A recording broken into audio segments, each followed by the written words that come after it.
রাঙ্গামাটিতে 6 সেনা সদস্য সহ 14 জনের মৃত্যু। চট্টগ্রাম ও বান্দরবানে প্রাণ গেল আরো 14 জনের। চন্দনাইশে 4 জন, রাঙ্গুনিয়া রানীঘাটে সেখানে আমাদের ফায়ার সার্ভিসে 4 জন উদ্ধার করেছে। রাঙ্গামাটিতে আমাদের 14 জন এবং বান্দরবনে আমরা 6 জন উদ্ধার করতে পেরেছি।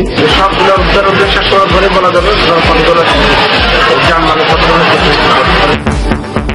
টানা বর্ষণে বিস্তীর্ণ এলাকা প্লাবিত। চট্টগ্রামের সঙ্গে রাঙ্গামাটি বান্দরবনের সড়ক যোগাযোগ বিচ্ছিন্ন। প্রতি বছর প্রাণহানি ঘটলেও পাহাড়ের ঝুঁকিপূর্ণ বসবাসকারীদের স্থায়ী পুনর্বাসনে উদ্যোগ নেই। বর্ষা আলে ঝুঁকিপূর্ণ, তোমরা চলে যাও, ওই স্কুলে যাও, পাঁচরা কেন্দ্রে যাও। সরকার আঙ্গ পুনর্বাসন ঠিক করে দিন, আমরা ঝুঁকিপূর্ণ থাকি তো দরকার আছে। পাহাড় ব্যবস্থাপনা একটি কমিটি করা হয়েছে। প্রতিবারই বর্ষা আসলে একটি মিটিং করেন বা 2টি মিটিং করেন, যারা অর্থাৎ খান কিন্তু সিদ্ধান্ত নেন, সেই সিদ্ধান্তগুলি বাস্তবায়িত হয় না। নিম্নচাপের প্রভাবে গত 3 দিন ধরে প্রবল বর্ষণ চলছে এই বৃহত্তর চট্টগ্রামে। আর এর ফলে নেমে আসে পাহাড়ি ঢল। আর এই পাহাড়ি ঢলের পাশাপাশি চলছে পাহাড় ধস।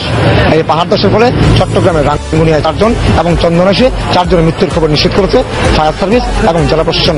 একই সাথে বান্দরবনে 6 জনের মৃত্যুর খবর নিশ্চিত করেছে সেখানকার জেলা প্রশাসন।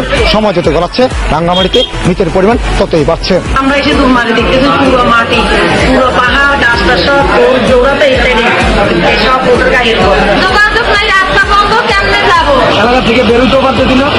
রাস্তাঘাট সবগুলো পাহাড় ভেঙে পড়ে জাম হয়ে আছে, সবগুলো ঘরবাড়ি ভেঙে গেছে, কোনো প্রকার বেরোতে পারতেছি না। কোনো রকম করে বেরোচ্ছি। সকাল থেকে পর্যন্ত 6 জন প্রাণহানি, এই টোটাল 8 জন উদ্ধার চলতেছে।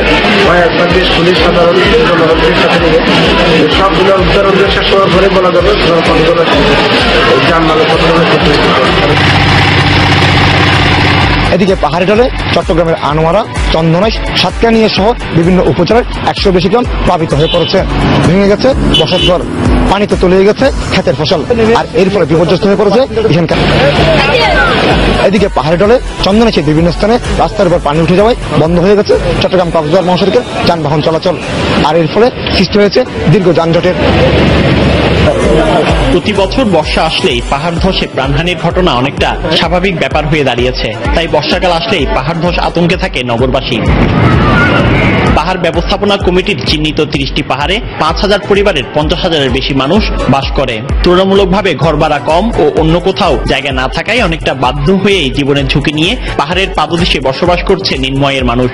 প্রতি বছর বর্ষা আসলেই তাদের পুনর্বাসনের কথা ওঠে, কিন্তু তার আলোর মুখ দেখেনি। বর্ষা আলে ঝুঁকিপূর্ণ, তোমরা চলে যাও, ওই স্কুলে যাও, পাঁচরা কেন্দ্রে যাও, কিন্তু সরকার এটা কোনো প্রতিবেদন নিতেছে না। এটা কই যাইব? অন্যান্য এলাকায় বাসা ভাড়া বেশি, পানির বিল, গ্যাস বিল, সব দিক দিয়ে বিভিন্ন রকমের সবকিছু সমাধান করতে পারে না দেখে মানুষ, গরিব মানুষ এখানে বসবাস করে থাকতেছে। সরকার আঙ্গ পুনর্বাসন ঠিক করে দিই, আমরা ঝুঁকিপূর্ণ চাইছি তো দরকার আছে।